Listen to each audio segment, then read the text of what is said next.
about ready to get started with Mark again. Just a couple things. Again, we only have one restroom out here. It's through that maintenance door right through there and to your left. So be careful you don't trip over any moors or anything. So we're not actually going to take a break. So just use as you need through the rest of the afternoon. We're going to start out here, and then a little bit later in the session we're going to be over there talking about aim points and putting and some other things with Mark. We brought all the beverages from lunch back here, so if you're thirsty, they're in the buckets behind you. So, and by the way, all these beverages are compliments of another one of our section sponsors, which is Pepsi. They are just unbelievable, providing product for both our teaching events and our tournament events. So thanks, Pepsi.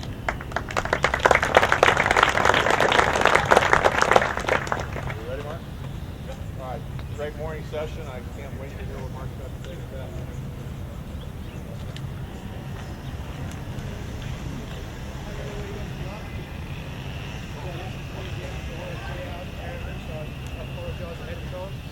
Any questions from this morning? Anything? We're good with that one, Jeff. One thing, on the two, and we'll chat about it a little bit out here this afternoon.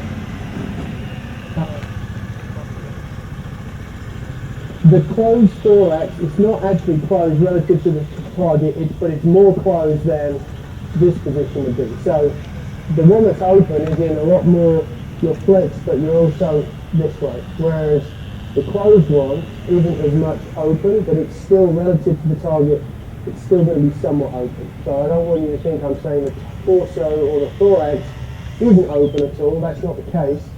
It's just not as much open as the open thorax, the stronger it was. So,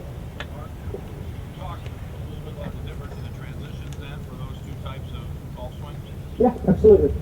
So what you're going to tend to see with the golf, do we have any, can you just put together an iron, like a 6 iron that's maybe like 2 degrees flat? With the two pivots in the transition, somebody who is more of what I would call a closed thorax player, from the top they're going to be this way, there's going to be a slower start down and you're going to tend to see more of this relationship. The hand part will tend to be more to the right, or tend to see more of this. They might have a bit more slide. The rotary player from the top, you'll see a slight motion here, but you're going to see more of this type motion through the ball. Definitely more this way. You'll clearly see as they start down, there'll be less of this motion. So down the line, if you were to draw a line down the tailbone, you would likely see more extension off of that with somebody in transition than you would do chest down more in this position, somebody who's more, the thorax is more open. Neither is necessarily better, depending on the shot you're trying to hit and how you move. If you have a hard time moving, rotating into your lead leg, if you have a glute med or a glute max issue, it might be easier for you to go ahead and slide. The handle may work up, you may push out the ground, it's not a problem as long as you rotate the face and you've got some of this motion through the ball. Conversely, if I'm more this way, chest down, and I have a lot of face rotation, unless I'm ridiculously cleared and quick this way, the ball's generally going to go over there, so I'd much rather have a player have more of this sensation than I would that sensation. But in transition, one's going to generally have a little more slide and it'll look a little slower, a little this way. You'll get more of this tilt, whereas the other one will tend to be more here and chest down more quickly. When you're close person, when you're making that move to your left side and you have those hip issues, and I say this because I resemble this remark very much, you get to a point where you almost get stuck and you're coming up so much. Yeah, and that's why you get so much flipping that everything's going left and toe deep. So you need to maximize how much you're able to. Well, do we fit more golf clubs that are flat or upright now? Flat or upright? Would you say? As a rule, as PGA professionals, not as, I'm sure some of you fit for flatter clubs. So if we didn't talk about this that much this morning, but if we fit someone who needs upright clubs with upright clubs, are we treating the symptom or the cause? Okay, so it's much easier to just make the club more upright, stop them toe digging, and treating the symptom. From a long-term motor of learning, get it better, you'd be much better off getting them in flatter clubs, getting them used to toe digging, and then figuring out how they're not going to toe dig. But to answer your question, I would actually, in the case of that, I would make the grip slightly stronger so I could reduce the amount of axial rotation. So on the shaft, now that they actually would have some support on the back of the shaft, so they'd be more aware of where they are, which would offset as much of that. So obviously the weaker the grip, now we have less, the collision with the club and the ball, there's less support in the back of the shaft, so now we're going to see more of this. So if you're someone who's the lateral slider, you get to the point you can't turn anymore, and you start going this way, you're going to do this, but with a stronger grip at some point, at least you'll have a reference point. You can also work the club more back up the plane this way, as opposed to across the plane that way, which would reduce the amount of hip. So through the direction of where you're swinging in the orientation, you can offset some of that. You could perhaps just work way more up, which may feel awful, but could work. And then where's the release point in the shaft? Were you releasing it soon, or you're releasing it early? Some of those things can offset. So whilst you've got those two buckets, open and closed, I would say within that, there's still a variance, and there's still margin for error where you can put together a little bit of one and a little bit of the other. But as a rule of thumb, if someone's extremely towards one or the other, you want to go with the associated tendencies that match those. But it's not a one for everybody. Any other questions on any of that? So this afternoon we're going to talk a little bit about how we control the irons and what's going to be different with that, and then versus say the driver. So I think the biggest difference is in terms of actually teaching our students is that they sit inside, you can't hit all the shots from the same place. If you try and hit draws from fades and fades from draws, it becomes very difficult, it becomes very manipulated, and it becomes very inconsistent. So the characteristic difference between an iron and a driver statically at address is huge. If you set up with lots of side bend, weight slightly to the right, or in this position and you're playing an iron, that's not be very good to taking the ball first. You could absolutely do it, but that might work well with your hybrid, your three-wood or your driver. But with the irons it's not going to, and then if you set up with weight left, chest over the ball, and you're in this position, and you have here with an iron, with the driver, it becomes very, very difficult to back up out of it. So whilst that seems logical, I don't necessarily know that we pay enough attention to how significant those setups are to determining the outcome dynamically. So at address we have irons, we set up in a way that ensures we're making contact with the ball first, the arc is shifted more to the left, and then with the driver we want to set up so we shift the arc with the direction of the path more to the right, and then how do we square the face of that? The difference between at 100 miles an hour, 5 degrees up and 5 degrees down, and how far somebody hits it is massive. So we need to understand how do we control optimal conditions for both. So the more the handle drags with an iron, the more we have the chance probably to hit down. Not necessarily always, but a lot of times. And with a driver, the more that we change the release point, it's much easier to get the angle of attack up. So how many people can use a TrackMan? Anybody? Miss Brady, that's it. Flight scope? Okay, so we're fairly new in this. Would you have interest in pulling some of you up, seeing where you are on TrackMan? Would that be interesting to you guys? Yeah? You'd much rather do that than hear me talk, I'm sure. Okay. All right, so let's get this out.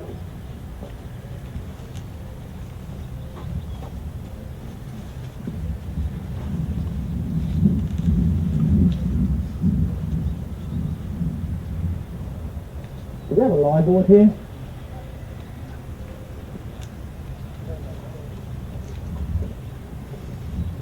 Now that can throw the data off a little bit, but it's the best option we've got given the turf conditions.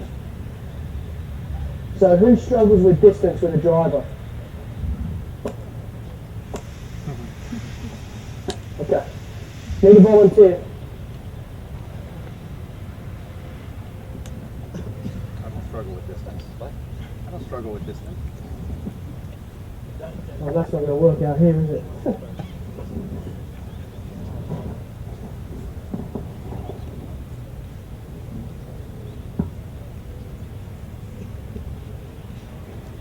Where's my volunteer? Where's my, is my fitness man still here?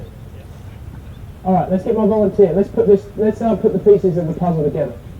Where's my volunteer? Where are we? Who wants to hit it further than the driver?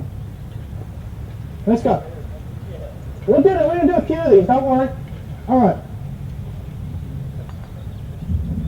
Let's do a quick physical screen.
Just do the basics.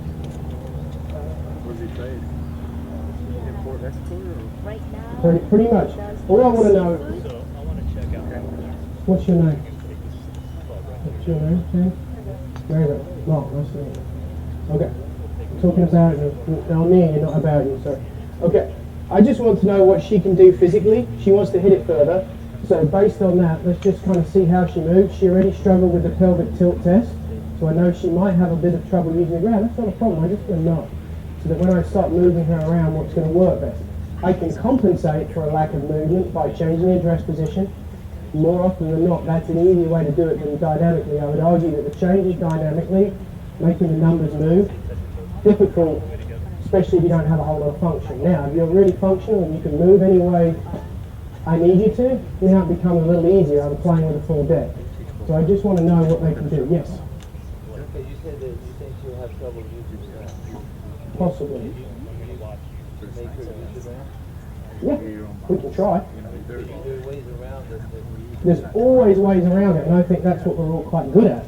Because we have our own way, and through experience, which is there's no substitute for doing things that encourage people to use the ground as much as they can. So there's definitely ways to do it. And although she can't use her pelvis particularly, that may put her up on her toes, which is, she's going to not use the ground probably. I'm making an educated guess.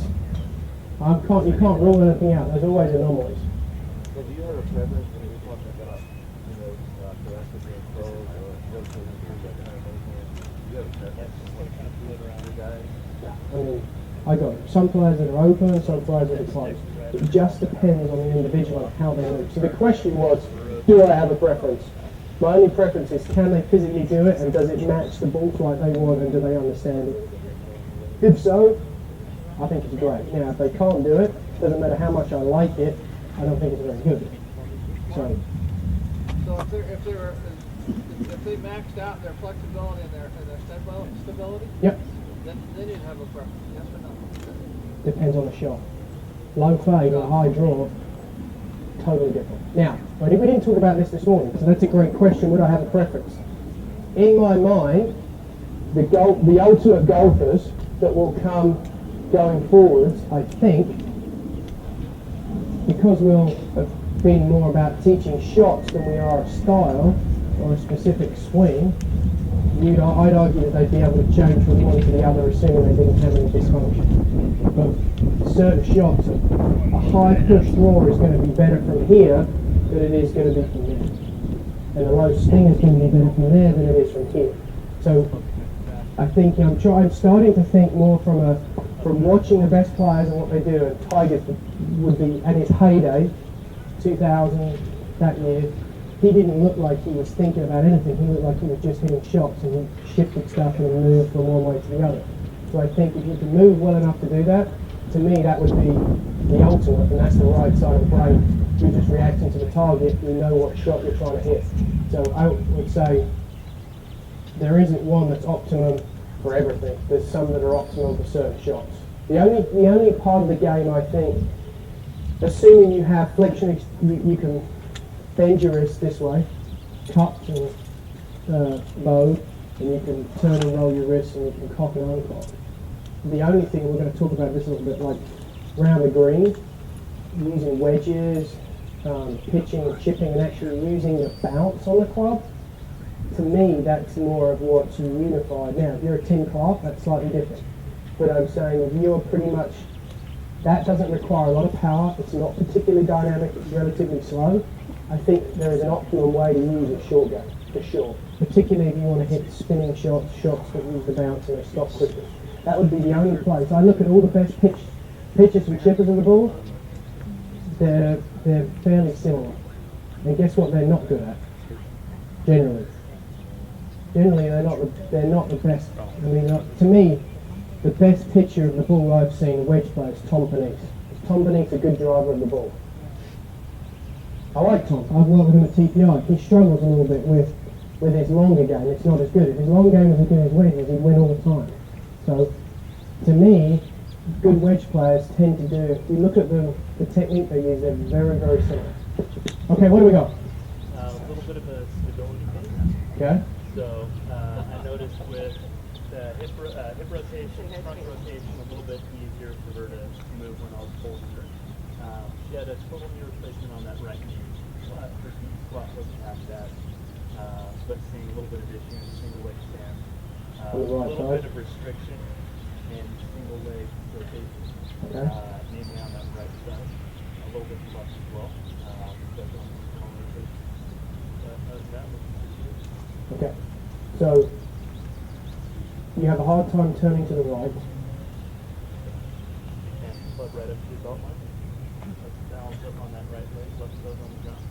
Go ahead and rotate towards the back one. Now noticing that flat ability as the club moves way good and rotate back towards you.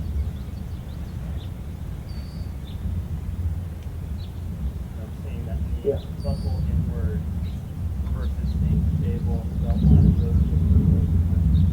Same thing happens on the other side, feel left. Oh, stop the morning. So inherently, no women tend to be towards hypermobile. They have a hard time stabilizing, whereas most men tend to be inflexible. So we have an expression: women are unstable and men are inflexible. It's like a laugh at the first joke of the argument.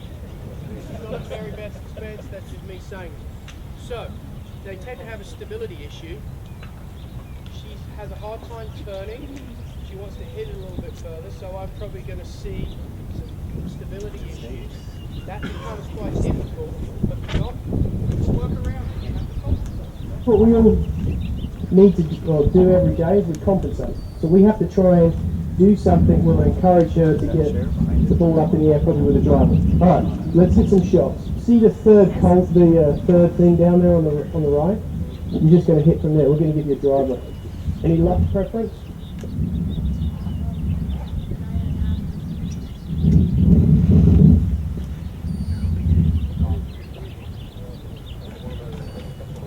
Perfect. Shaft preference? No, you don't mind? Stiff, regular?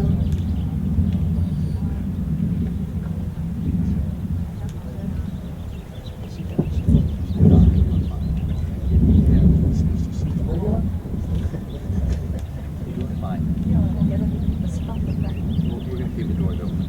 perfect.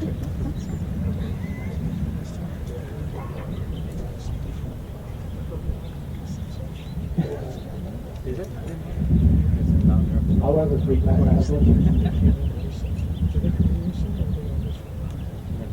They've owned it for a while now. Yeah.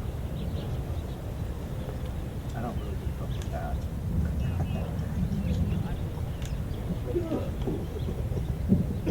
What do you typically shoot?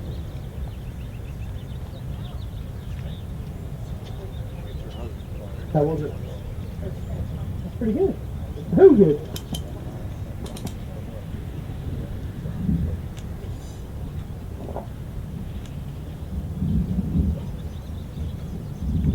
Yeah. Whatever you need to do, your thing, the goal is to try and make it go towards that third, that's a bunker.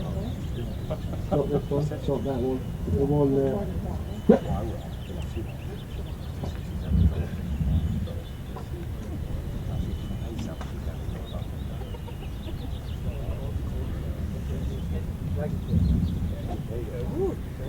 Pretty good.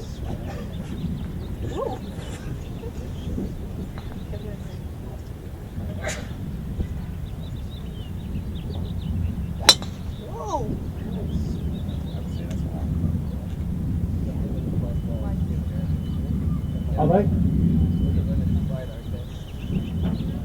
The trick zones, that's the problem.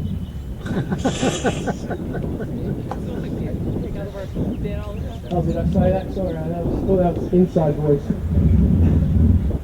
Alright, so what I'm doing here, this is a very, very high-tech piece of equipment. This is a Sharpie. The dry erase, so it will come off.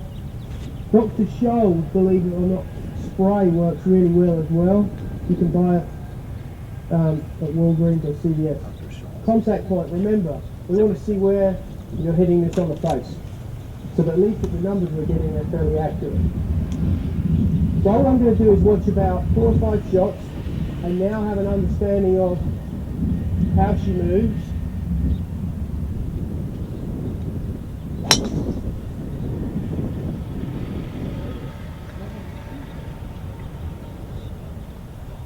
How'd you hit that?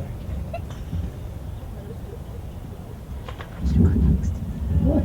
Dead center. Good.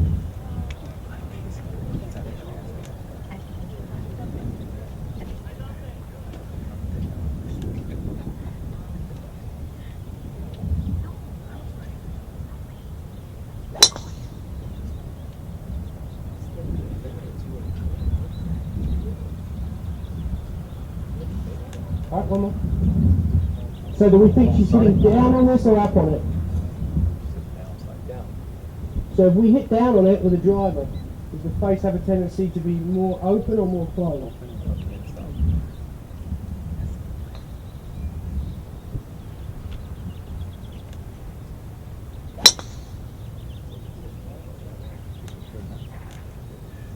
Think she's hitting up on that one? Down. They're all down. So what do you do? Just move the ball forward? The ball's not going to go much further forward than it already is. Oh, down what's she on that one? 2. Love to be 5 up. That would be pretty good. With this club.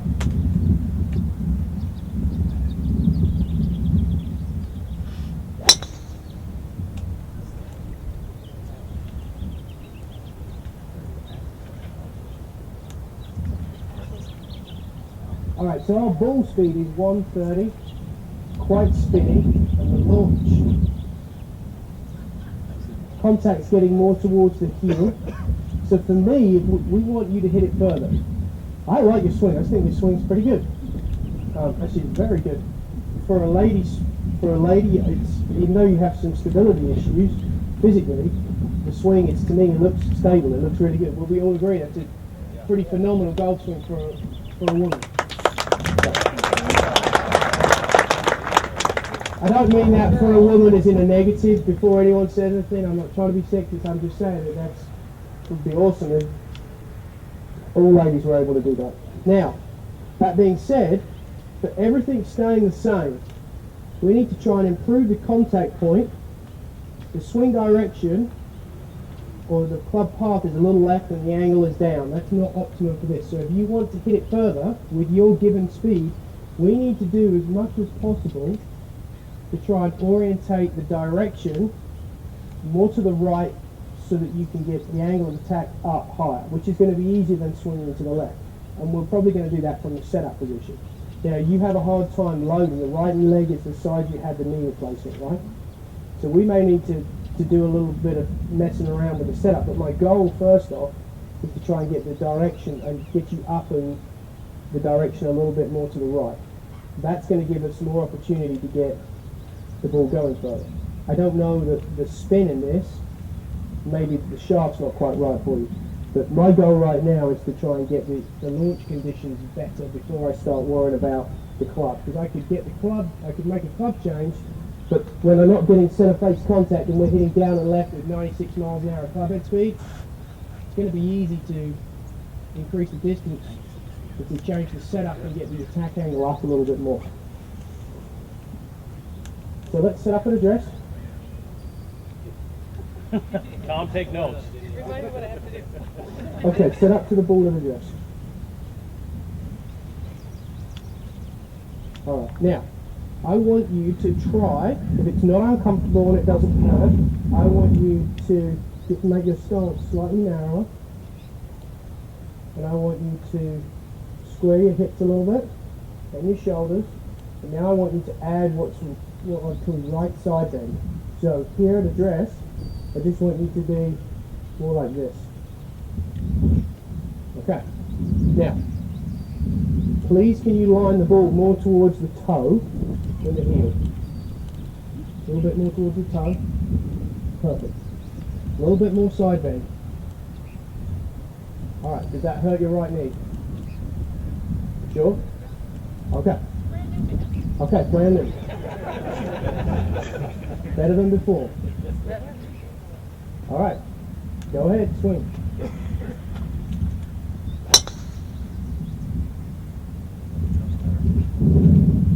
Attack angle 2.2 with the heel. Club path not as far to the left, launch direction 13. Okay, where's your face contact? You're more on the side. Okay.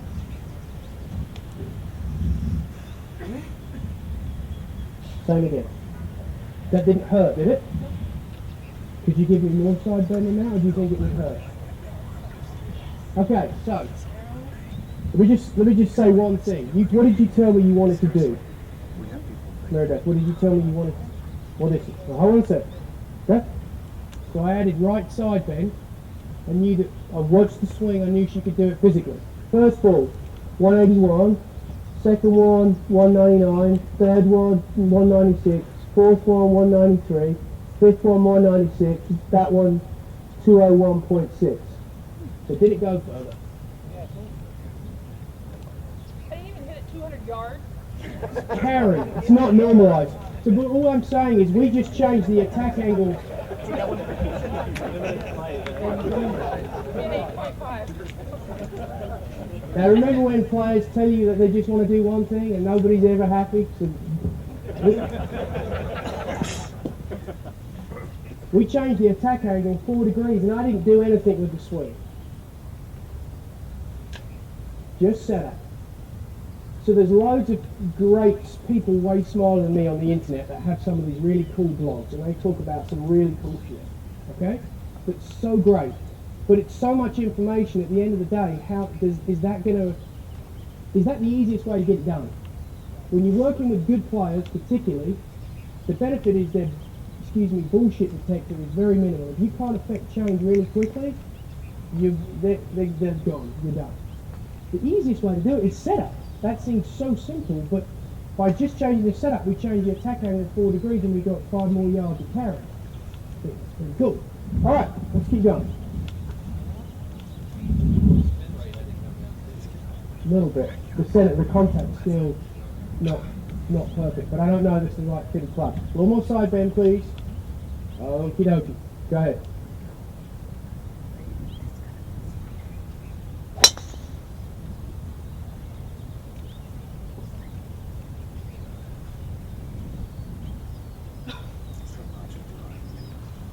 think he had it in the middle of the face and it wasn't quite as up. You see? Rubbing in the heel. You didn't set it up out on the photo. Thank you. So, look, remember the start's not too wide. Move the ball, let's move the ball up half an inch. Perfect, more side bend. So now I've added another shallowing agent. I've moved the ball up. Now that does shift the orientation of the arc. I can fix that in a minute. So ball on the toe, more side bend, more side bend. That hurt the knee. Now, does it feel funky? Is it hurting your back? Well, you shouldn't stay there very long. Go ahead and hit it.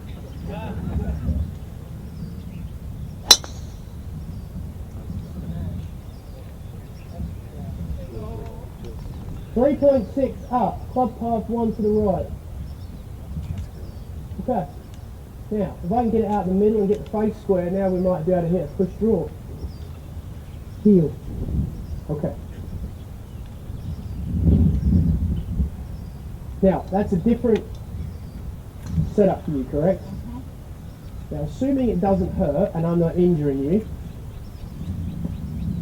that you're able to hit up on it from that position.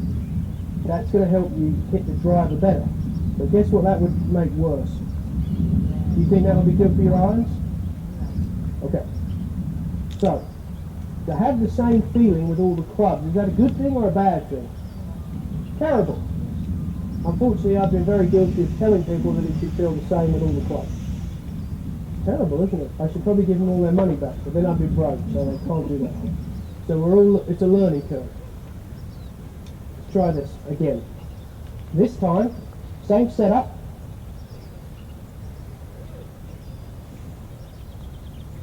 Line the ball in towards the toe. Lots of side bend. One side bend. Okay. Go ahead and hit it.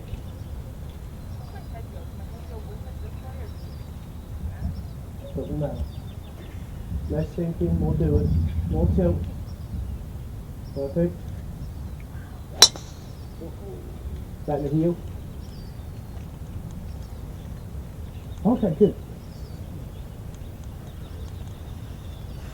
What other sports you play? Play tennis? Thank you, okay.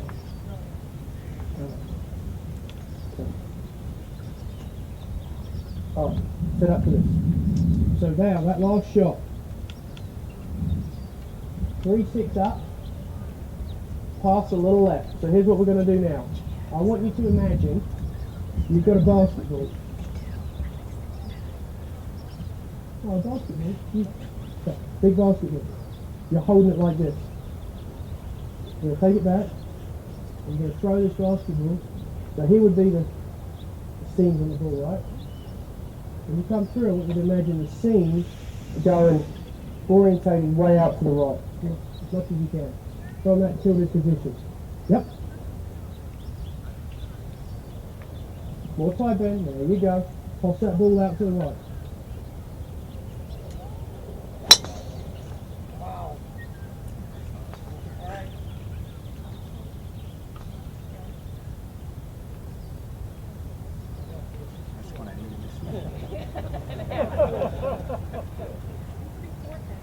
Okay, so we've now gone, that's the furthest one you've hit. That's 8 yards further than you were in the air. I don't know that you hit that one out in the middle, but that's okay, but you've got draw spin axis. It was, a little towards the heel. Would have gone even further if you hit it more in the centre. Okay, so all I did there was orientate the direction a little bit more to the right. I tried to use an analogy relative to something she was familiar with. Let's see if you can throw that ball a little further out to the right from that setup position. Now, my only concern with this, from a due diligence standpoint, is I'm shifting the path more to the right. That's putting more pressure on the spine, and she's already got a bad right knee. So I need you to narrow the stance a little bit, and I want you to flare the left foot. I know it's brand new. Okay. I love that women's optimism. It's great. Most men would be telling me, damn it, I can't do anything on this knee. Flare the left foot. That's going to try and, I'm trying to compensate and get you onto this lead leg. Narrow the stance fractionally. Alright, more side bend. Find the ball out the toe. Throw the seams to the right.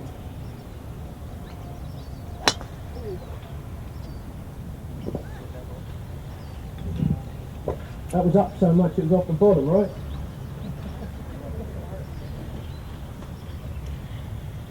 Alright, one more.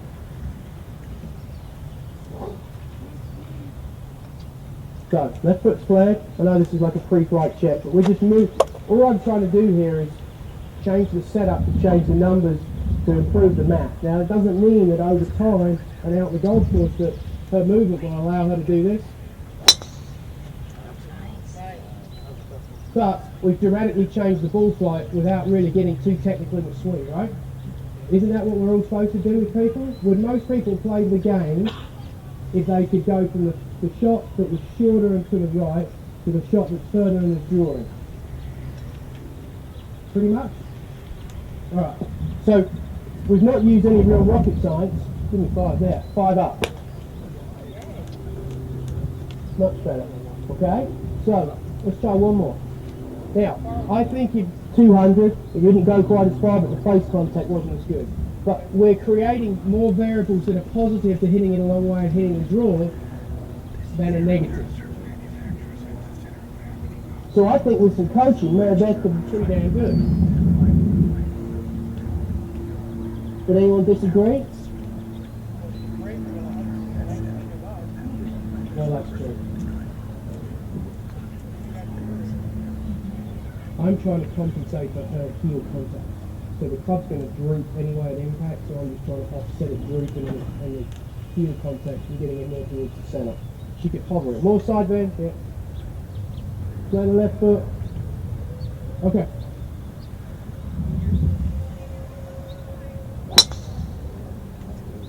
Got to throw that ball out to the right more.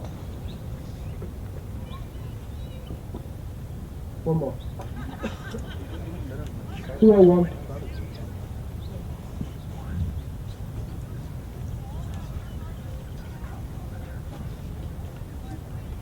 Have I asked you to do anything that you physically couldn't do? So, from a ball fight standpoint, more side bend, throw that ball out to the right.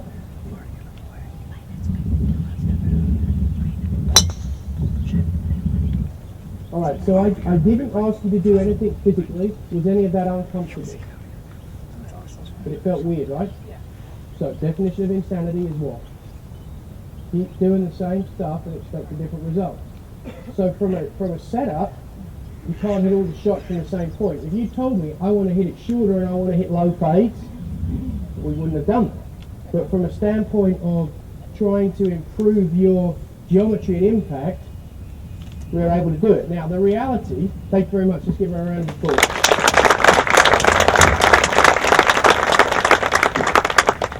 Here's the reality. Just because you can do it here on a perfectly level lie, when we go out on the course, how many perfectly level lies do we get? We might get 18 if the tee boxes are good, but I'd say we probably don't.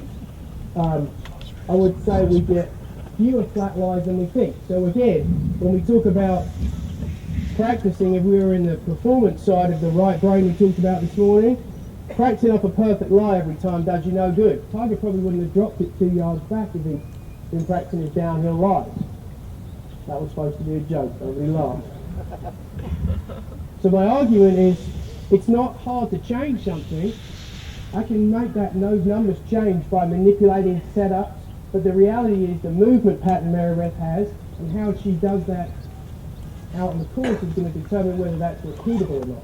Now it felt very strange to her to go to here, but now all of a sudden we've shifted the arc more to the right and we created a draw. We didn't say anything about rotating the handle, moving her, doing anything with the hands and arms, with just the face and the path relationship. I also looked at how she moved physically, so that I didn't ask her to do something that physically she couldn't do or that would hurt her. It's simple as that. If you can give that prescription, that's it. But for a driver, that's how you need to operate. Unless you've got obscene speed, it's much more advantageous to hit up on it. Tour average is a degree down with a driver, But if you look at that, if you do a bell curve and you look at all the numbers that go into that, the guys that are shorter, that are the most efficient, tend to be way up on it. As the swing speed increases, now the angle of attack will go down a little bit.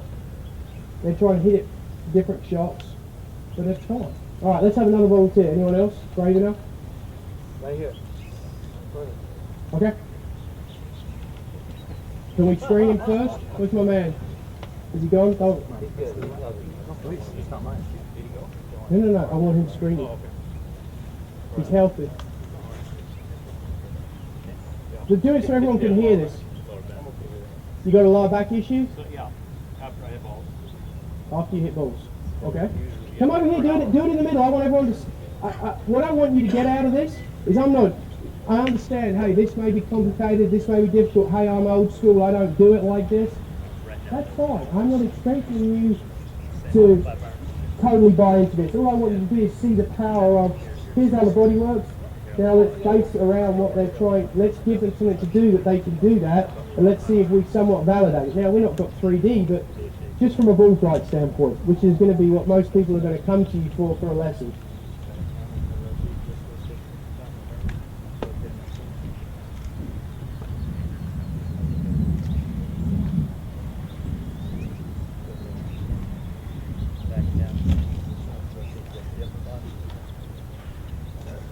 So how often do you get twice?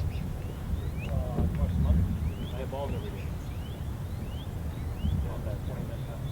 Okay. And a whole different. What's your shot pattern? Used to be. That's fighting talk. Ah, okay, well, that's understandable.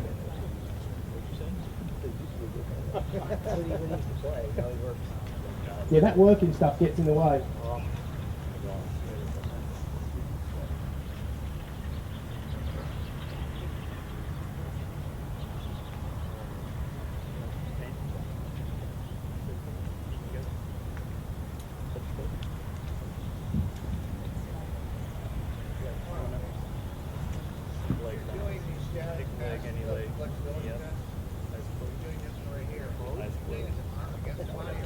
No, against next to the body. They're not. I wouldn't call them static. And they're not just for golf. They're functional tests too.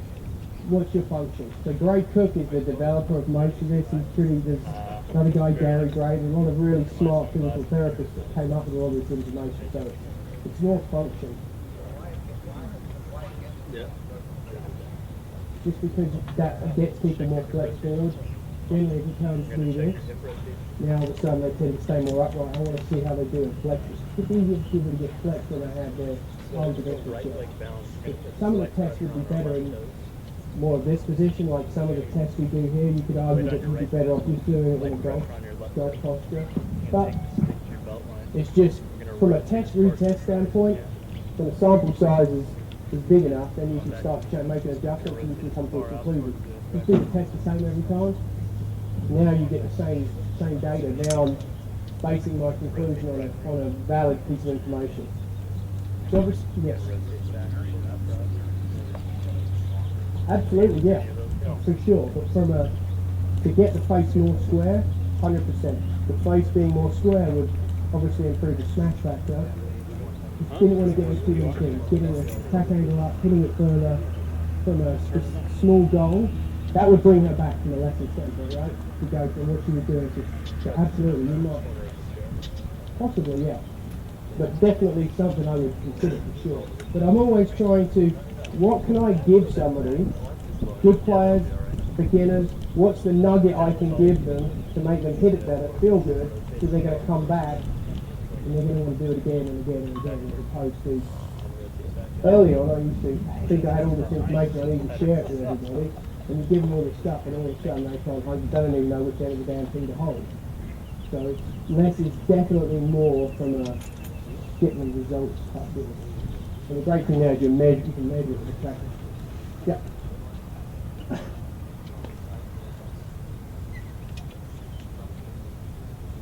I'd say that was more than 8. Probably.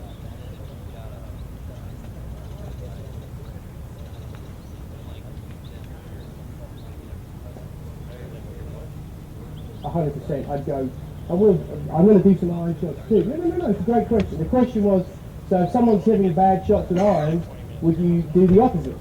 100%. So for an iron, and they seem generic, but the club's designed a 6 irons at about 60-degree lie angle.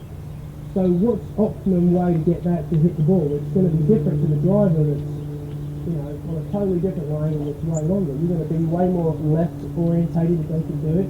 Shoulders are going to be steeper to allow for this. You wouldn't do that this way. This is going to shift the switch. So you're right, 100%. So they're opposites, but it seems so obvious, but that's not necessarily how we teach. Someone's struggling with their irons and they're like this, kind of a classic looking setup. There's nothing wrong with this. I mean, stack and tilt is phenomenal. All of Matt's great for short to mid irons. It's unbelievable. If you're a great athlete, he's great at all of that. So, set up. All right, what do we get? Tight, I saw. Disassociation issues. Big time. And then there's of course that's with the front rotation. Okay. Less than 45 then. We didn't do the glutes, but I'm assuming the glutes are inhibited.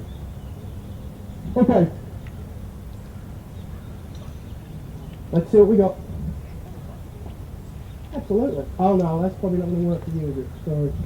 We got to catch. What is your makeup? I have a 10-5.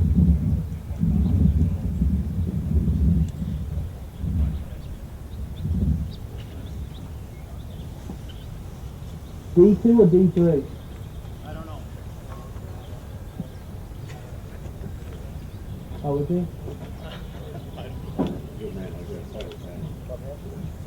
Huh? 913. 913, 10-5. 913, 10 5. Or 9-5.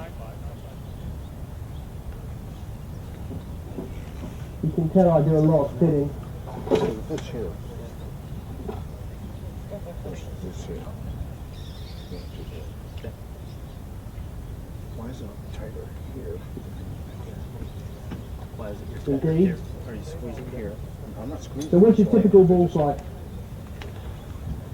The only difference, you could be tightening these guys up under your Push to the right or hip, more hip.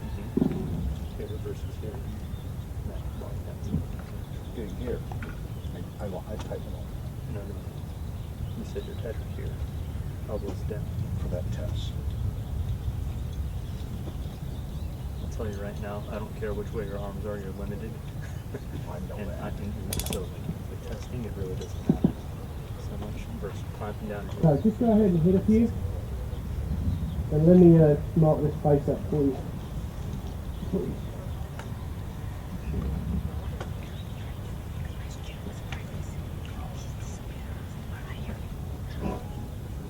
Perfect.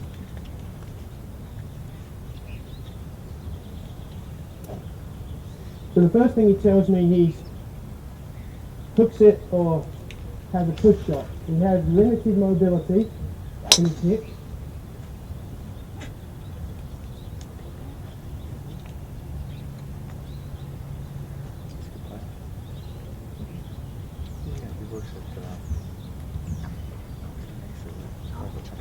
Sure. I just want to make sure it didn't get that bad yet.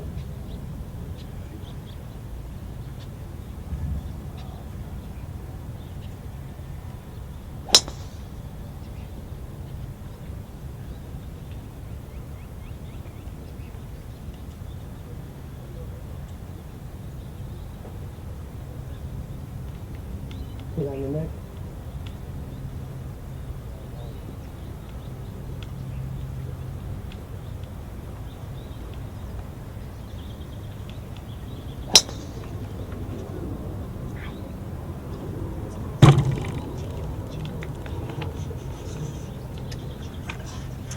And your neck again.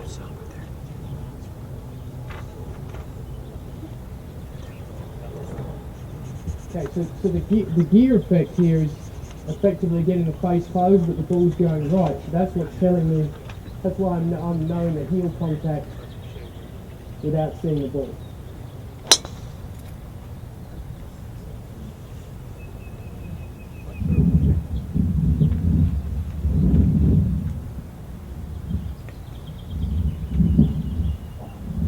So if you keep leaving them out to the right, I'm assuming that's when you get the left shot, right? Okay, set up for one more. So he has a hard time. Would he be a closed thorax or an open thorax player? Any pain, discomfort, anything you need to Closed worry about? thorax. Pretty good. Let's get you up. Stay in shape. In the neck. So the first thing is those shots are out to the right. So the cod face isn't quite close enough. He uses, if he was to use the same release with a slightly stronger grip, the net effect would be that the face would be squarer and he would never have to have the sensation that he's flipping at it, and that would probably, with the numbers he's got, produce a draw, because he has the path to the right, which is good, he's hitting up on it, but he just doesn't have the face closed enough. The face is open. He's working this way. So his grip's quite neutral. I would argue that perhaps just strengthening the grip here is the only change I would make. Slightly perhaps narrowing the stance, because you have a hard time getting into the lead leg, and then flaring the left foot. Okay? Narrow the stance and flare. Yep. That's not that narrow. Line this thing more towards the center. Okay? Grip stronger. Now, don't intentionally rotate the handle. I don't want it to feel any different than it did before. All I'm trying to do here is match the movements and get the face square. He already hits up on it, and the path is right. That's wonderful for a driver, but the club face isn't square enough. So I didn't do anything to the swing there, but that was, did you like that ball fly, or did that suck? That was good. Yeah, I like that. Now the reason I made the stance narrow and flared the left foot is because when we did the rotation test, he was limited and he couldn't turn. Well, guess what? Everybody stand up. Got too many people sitting down doing nothing, so that's okay. Monday's your day off. All right, your lead leg, which is your left leg. You should keep touching drawers. Go for it. Keep touching it. I want you to take your left foot. Now, if you've got a hip injury or you've had something, don't do this. But left foot, I want you to turn it so that it is basically facing your right foot. Turn it in. Now, gently, try and turn to the left. Is that easy or hard? Okay. Now, this time, take that foot and I want you to flare it 90 degrees the other way. Okay. Now, turn gently. Is that hard or easy? Okay, now, most of our golfers that complain about not getting onto their lead leg, you can create that by flaring the left foot.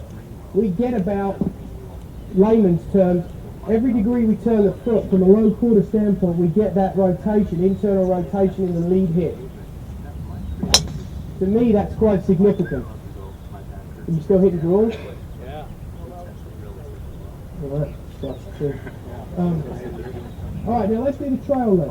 So what I want you to understand here, I also narrowed the stance because it's easier to get into the lead leg. Although he's more of a closed thorax, I have to make sure he gets onto that lead leg as much as possible, narrowing the stance, flaring the foot, offsets for his lack of mobility. Now he may feel like he's like a penguin. I really don't care if the ball comes out and he hits shots like that. All I'm doing is matching his movement. Now, was that invasive? Was that pretty simple? Okay, now, the hard part here is the fact that I did suggest a grip change. And this morning when I talked about a player's DNA, unfortunately, changing the grip, not everybody is quite as hospitable to that suggestion. But the reality is, for the same given amount of rotation, just by getting the grip stronger, that netted the face out to be squarer, he doesn't have to do a whole lot. His left shot that he hates is because he cannot clear. He has a mobility issue. So to compensate for that, and the grip's pretty weak, he's in this position, he's underneath. Now he hits enough of those shots over there, he's going to get pretty pissed off. He's reacting to the face. The face is open. So the next shot, everything being the same, is this shot over here. the fact that with his tendency, remember I said a closed thorax does what to the foot face? Does it leave it more open or more closed? More open. So the net effect is either more axial rotation or you need a stronger grip to net up to make the face match. If you have the match, which is this, now all of a sudden he'll just keep swinging. It'll be like the Duracell bunny. Just going to keep swinging and hitting these nice draws because he doesn't have to do this because he's not hitting that shot. And if he doesn't do this, where's it not going? Left, right. Does that make sense? So it's just matching those movements and relationships. Thank you very much. All right, let's give you a round of applause. All right, so let's do the other foot. Now let's take the right foot, which is if you're a right-handed golfer, that would be your trail leg. And let's turn that one in 90 degrees. Gently, if you've got another niche or anything, please don't do it. All right, now, try and turn to the right. Is that easy or hard? Very difficult. So if someone's really tight in the right hip and you're telling them, damn it, you just need to make a bigger backswing. Is that going to be easy or hard for them? Almost impossible. So you're going to tell them to keep turning, they might just start doing this. I'd much rather have no turn and be up here than I would them trying to do that. Okay, now flare it the other way. Turn to the right. Is that hard or is that easy? Very easy, right? Now, if you turn both feet about 30 degrees out on each side, you'll look like a penguin. But does that give you more mobility in your lower quarter, left and right? Now, is golf a rotary ballistic motion or is it a powder puff game? For anybody, the better you can turn and the better you can move, the more chance you have to put energy in that club. So to me, from a limitation standpoint, unless you have 60 degrees of internal rotation, bilaterally, that means both legs, big word, anybody could benefit from some of the foot flaring out, especially if you want to get them into their lead leg. Remember, at the end of the day, when we do a lot of these tests, especially this one here, I'm way more interested if you can do that than I ever am really about whether you can do this. At the end of the day, when we do those screens, I want you to be able to go this way, assuming you're a right-handed golfer. Now, I'd be really concerned about that if you're a left-handed golfer. And if you play both ways, then you better be able to do both. But the reality is, if you can move and you can do that, that's fine. Now, have a seat, sorry. I just want to try and illustrate some of those variables because they seem so simple, and yet they're powerful, and that's how you change the numbers. Now, if you don't have fundamentals, and you don't monitor, now it becomes difficult. Who keeps a file on their clients? Anybody keep a file on their clients? I do a little bit, I'd say I do a lot, but I've got some friends and their files are like a doctor's office, it's incredible. But the benefit of that, and I encourage everybody to do it, the great thing about these things is you can write notes all the time. I'll be just jotting down stuff so people can, I'll have a reference, but if you monitor their stance width or where their feet are, and if you're in a studio and your cameras are constant, you have something you can go back to. But if you can understand and they're familiar with, hey, this is where I'm at, even if you get a ruler out, you say, hey, you probably should be about 20 inches wide. They start getting 25 inches, you get a phone call and they're playing in a member guest. I can't get, I'm just hanging back, it's going all over the place, I'm hitting these pull slices or these big low hooks. Well, how's your stance width? Oh yeah, it's really wide. So everybody has a tendency, those are fundamentals, and whatever they may be, you need to make people familiar with them. Remember, it's your DNA. Own it, and know what it is. But don't be afraid to change it. The more crazy you can get the setup adjustments, the bigger you can make a difference out here. The club path and club face divergence creates the spin axis, and where you're orientated creates where the ball's kind of going to start and go. Those are all very much set up, static, changeable. Alright, any bad irons? Anyone iron? Let's look at some iron stuff. Any more volunteers? Or am I just going to start pulling people? Anybody really have no compression and they're terrible with an iron?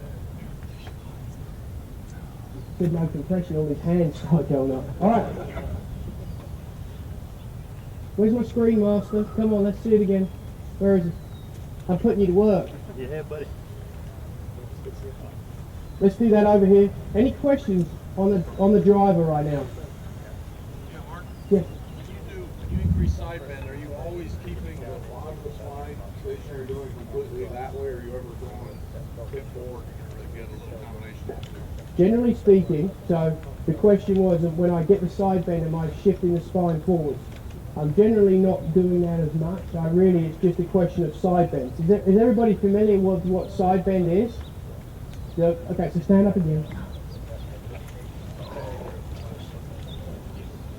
Okay, so from a standpoint of how we move in the golf swing, we're using non-technical terms. Alright, so, hand at your side.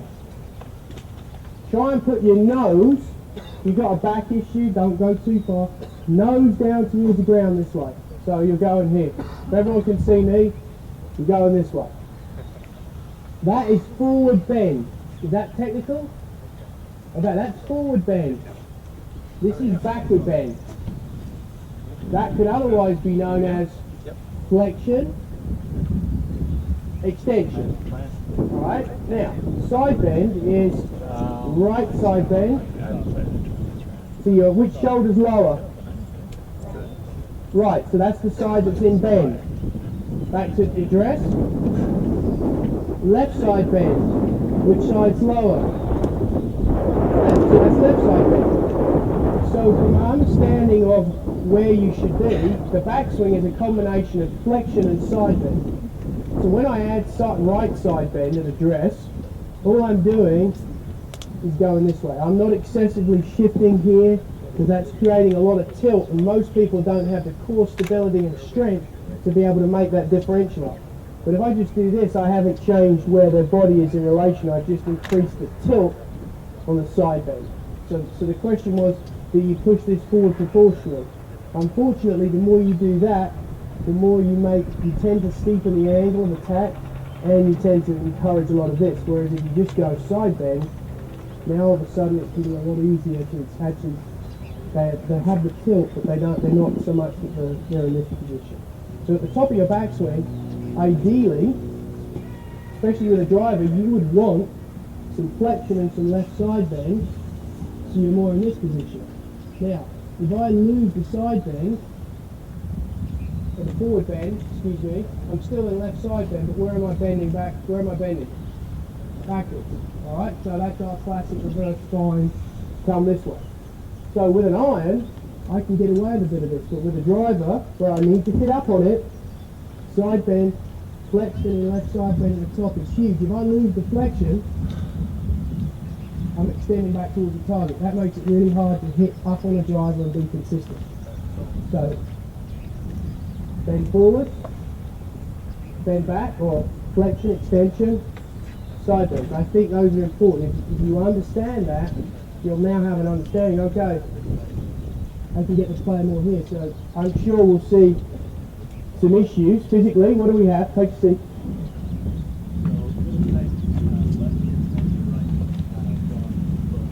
Okay.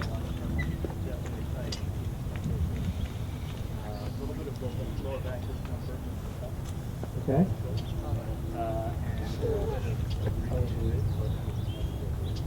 How was his 90-90? See your right elbow up there. Rotate back and forth. Down to your flat arm. Arms drop. Same thing. Go right elbow up first. Rotate up.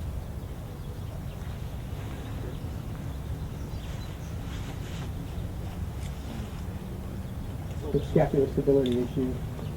Okay. We didn't do a lap test. All right. Let's find. Last sales is overhead front. Okay. Perfect. All right. Awesome. Thank you.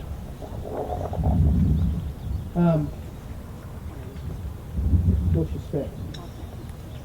Fine. Flat, upright, standard, longer.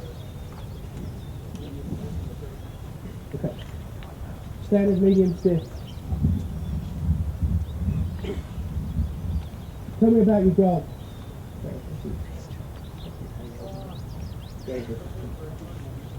All right.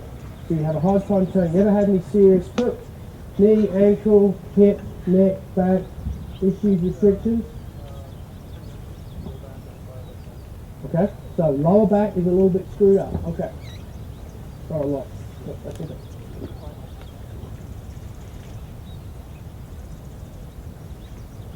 And you want more distance, more compression with the irons, right? So the first thing I notice is his grip. So again, a lot of compression, you want to be able to support the back of the shaft. So this is my stream of consciousness here. Keep going, I want you to keep hitting.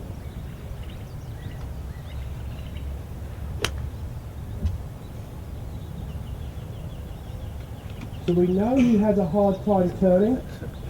He has quite a lot of lateral motion off the ball, so he shifts his body and then he works a long way back underneath the ball. So, is that more of a shallow? I know he's hitting it fat, so you might say that's steep, but if he's working underneath that, is he shallow or steep? Shallow. Is shallow conducive to compression? Are you good with hybrids?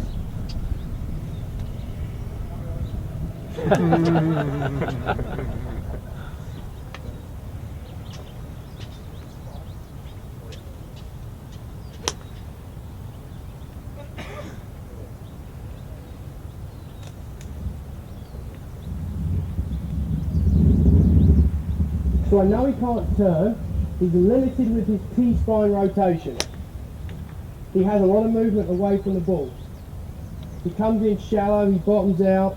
He's more of a closed thorax player.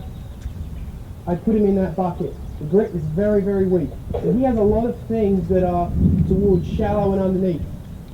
He's got, in my mind, he's what I would want the consummate slicer to imagine they're doing. However, he wants compression, so we need to go to work a little bit and try and get him away from moving a lot, a big turn, and try and get him a little bit more on top of the ball and a little more centered.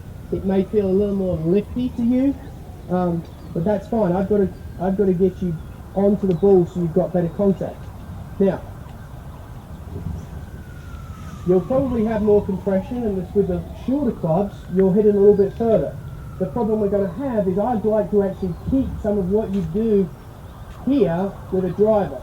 So if you can understand that you're probably going to have two swings for a while, if you're willing to go with that, then we can definitely improve that noise for sure, and most likely get you a bit more compression and a bit more distance. So let's get the stance narrower.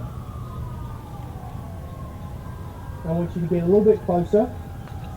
I'd like you to get to where you just take the club to the top, and your head, he has a little bit too much tilt this way away from the ball. So ideally I'm just going to move his head position and change his perception. Now instead of being tilted this way, I've put him more in this position. So I'm not changing the swing, I just want to change the pivot point and how he moves. Now from being more right orientated, it's more to the left. Okay, slightly narrow that stance more. Flare both the feet more. Okay, go ahead and swing.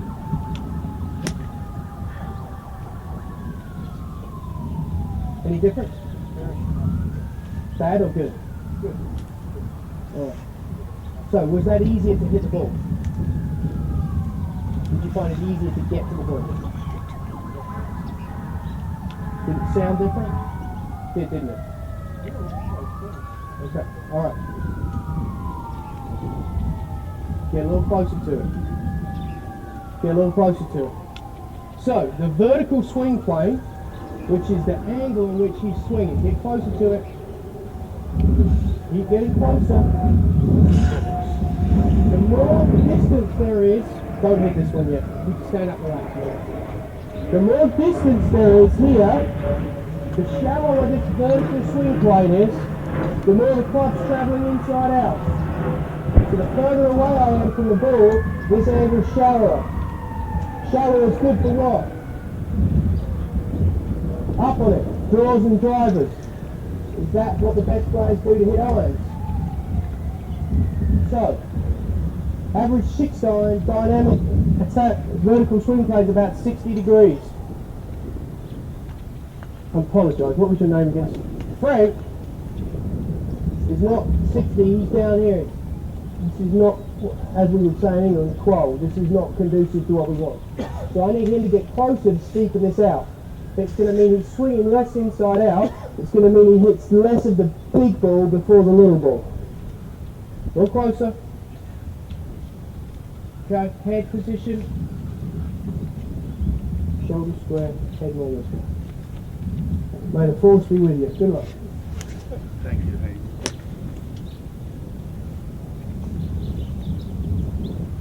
Very good.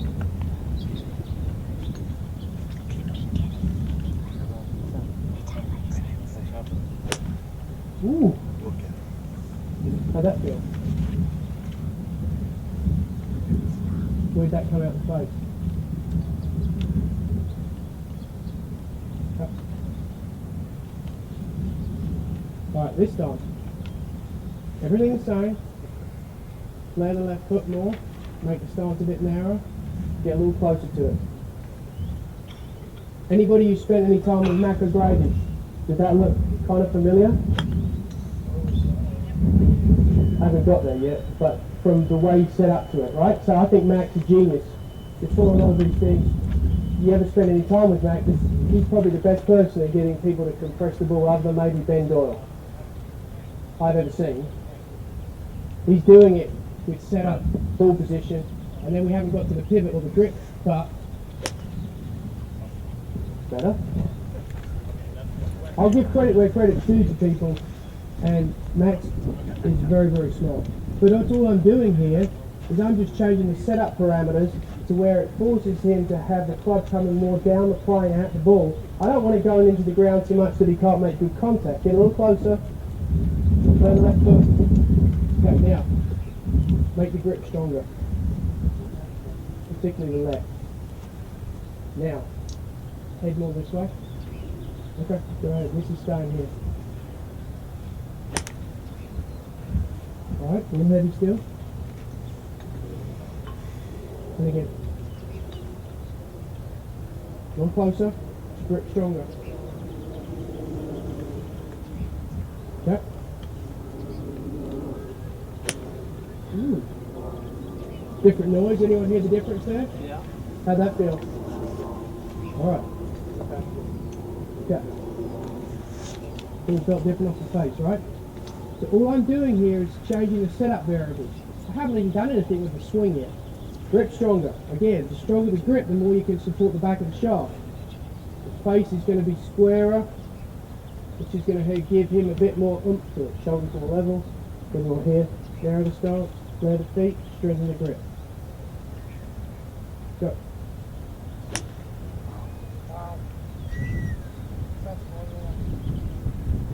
Okay. I know that he can't turn very much. He can't rotate a whole lot. He wants more compression. I'm trying to do everything to maximise what turn he has and his ability to get on his lead side. He's playing too far underneath the golf ball. There was more lateral motion, the head shifted back. That's because this wasn't good. So for this type of player, would this be a good pattern for me to tell him to hit with a driver? It's absolutely horrific. Unless he was playing in Bonehard, Texas, where the ball doesn't have to fly. But I said to him, strengthen the grip. Would you be willing to have two swings for a while? Absolutely.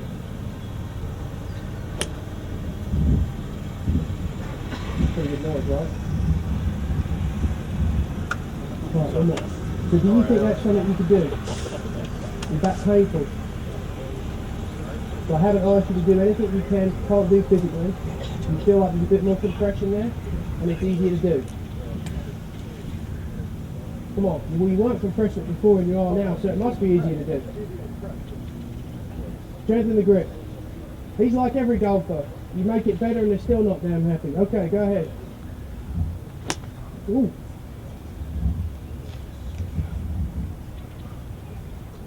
So we started with duffs, and now we've got pretty good ball contact. Alright, let's just see if I can make it one little bit better. Set up to it. Closer to it. Grip stronger. Swing to the top. Okay. Now I want you to imagine that you're going to drive that ball under my foot. Come down slowly. Perfect. Now if you could do that every time, just like that, you'd have great compression. So you notice you're pinching it against the turf versus bearing it to Africa. Alright, let's start again. One more of those. I like the way you move there dynamically. So, narrow the stance, get closer to it, strengthen the grip. Head more this way. Okay, and then down into it. Beautiful. Awesome. Okay, that's good.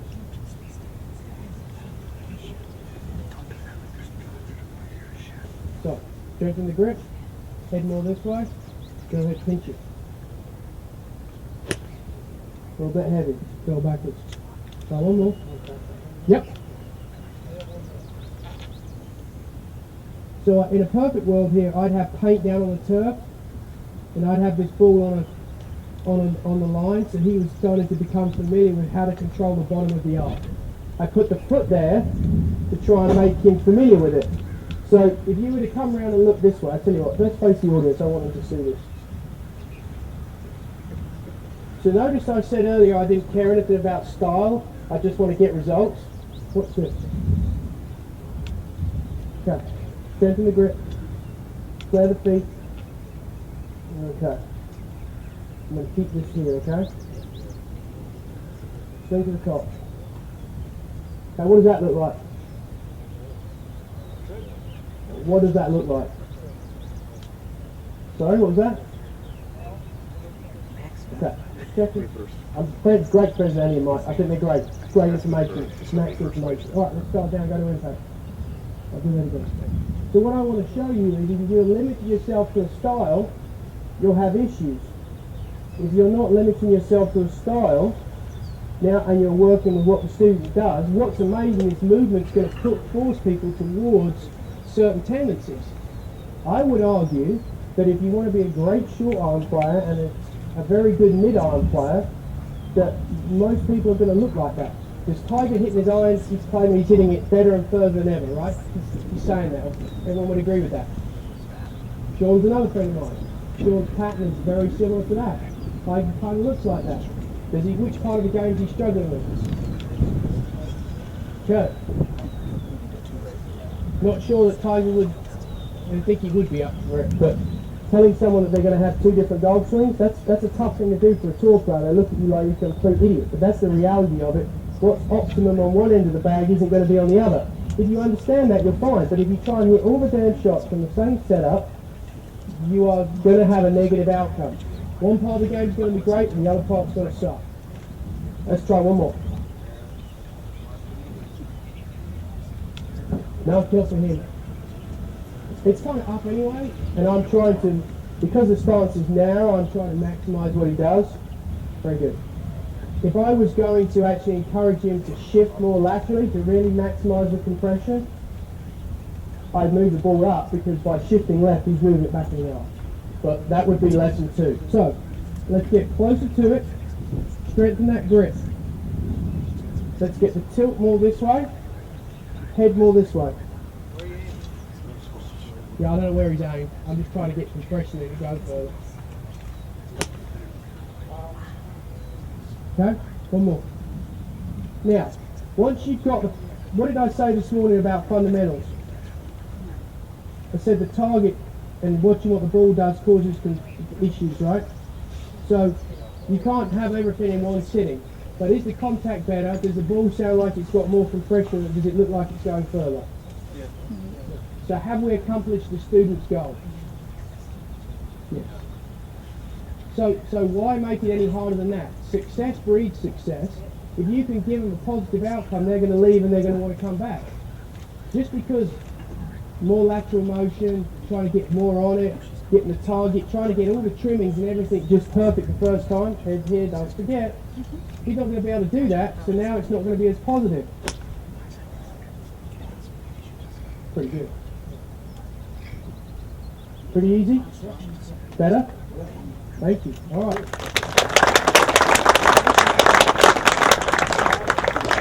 Good. Possibly. Probably not though. He probably needs a stronger grip regardless. Yes.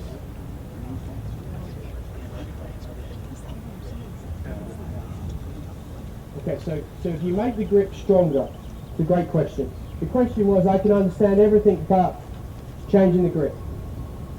So, how many people would say that that's a square club face? Sure it's open? What if I did this? Is that open or is that closed?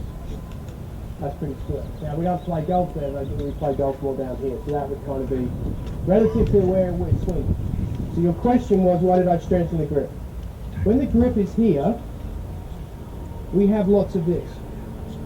It's very hard, unless you've got a lot of speed, to be able to stabilise where the shaft is, and the club's going to be doing this to the impact. As soon as we strengthen the grip, now we're able to support the back of the shaft, the face is going to be squarer, and now all of a sudden you don't get compression from an open club face. You get it, but it would require a lot of this. Essentially for him, by him feeling the face, the grip stronger, now all of a sudden the face is, and then effect is square, and all he's going to do now is just swing. And so now we get a square face contact and we get more compression, and he's rather to hold on to it. Yeah, because the grip, because he had this was here, so automatically if you grip the club very, very weak, you impinge the wrist. So this capitate joint here, now the club works more like this. So if I'm teaching short game, and we're going to get, it might be a good lead into some of these finesse moves, I don't mind the grip pretty weak, and I want you to roll the face so you're now exposing the loft and you're putting a bounce on it. But if you want to compress the ball, that's the worst thing possible, because you're going to be chasing your tail all day long trying to do this. The club's going to be flashing through. The longer you can keep the space more this way, now you have a much better chance of actually driving it and compressing it. And don't think, spin lock is compression, the difference between the angle of attack and the dynamic lock. You don't have to beat it into the ground to compress the ball. You can have, Sergio's got plenty of compression, he doesn't take the massive divots.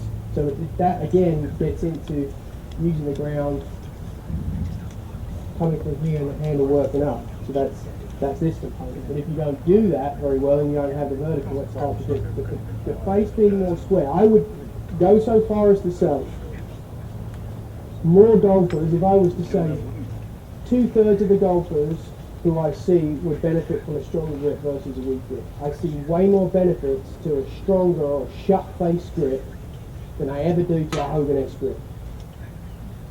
But particularly with the full swing. The back of the shaft, it's the right side. If I'm on top of it, yeah. Back side of the shaft would be the right side. If you put it into quarters, or halves, yeah. This would be more on the right side of it. Yeah, your right hand, the right index finger, golf machine people, pressure point number 3, whatever you want to call it. I mean, yeah.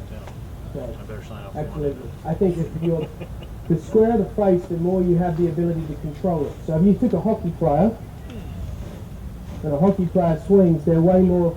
Do they hit hockey pucks like this? Or do they go? Why you don't need to roll it.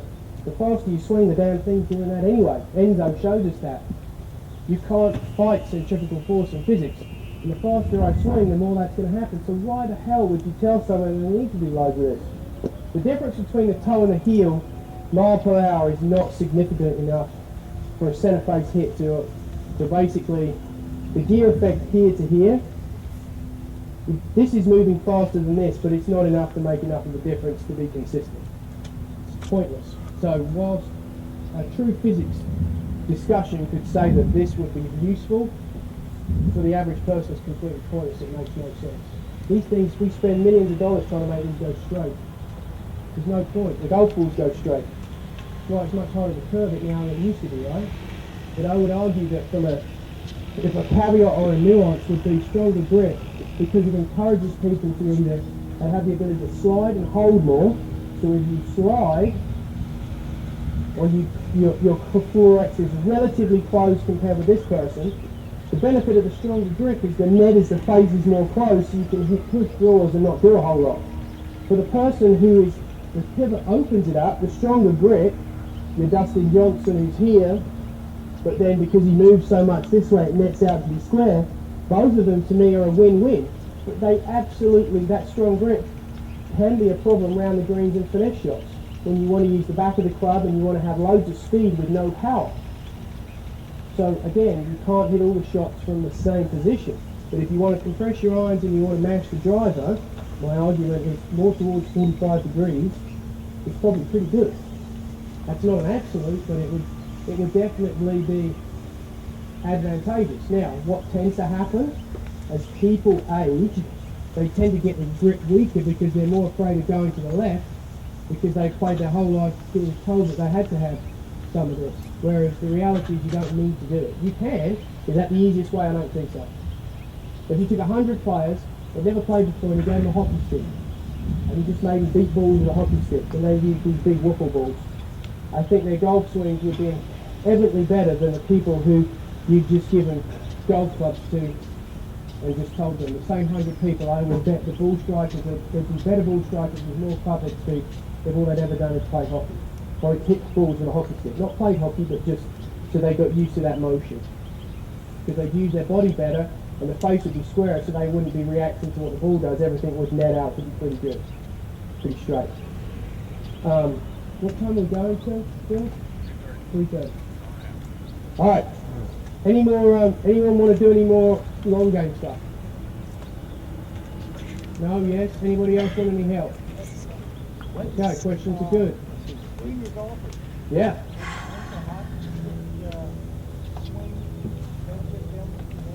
100%.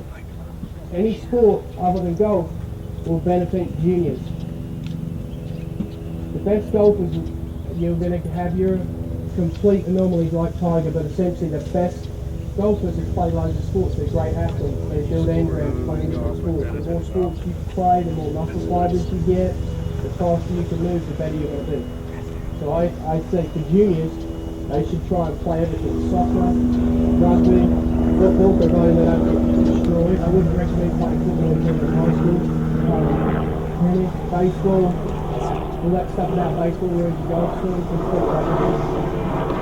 The more sports you play, the better athlete you are, the easier it is to transfer energy into this. At the end of the day, these things go so straight, pretty easy, pretty confident that we can make most people hit it a long way, and fairly straight if they know how to move and they're a good athlete. It's short game parts, very easy because that's just based on how the club is. So I think it's easier to teach people to chip and pitch once they can hit it a long way because they're willing to. When they're worried about hitting it, they're not quite as into buying into chipping and pitching. I think the more sports they play, the better athlete they are, the easier it is to teach them. So yeah,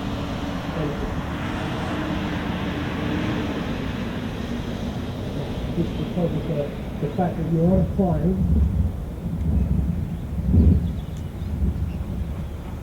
and they're rotating around the plane.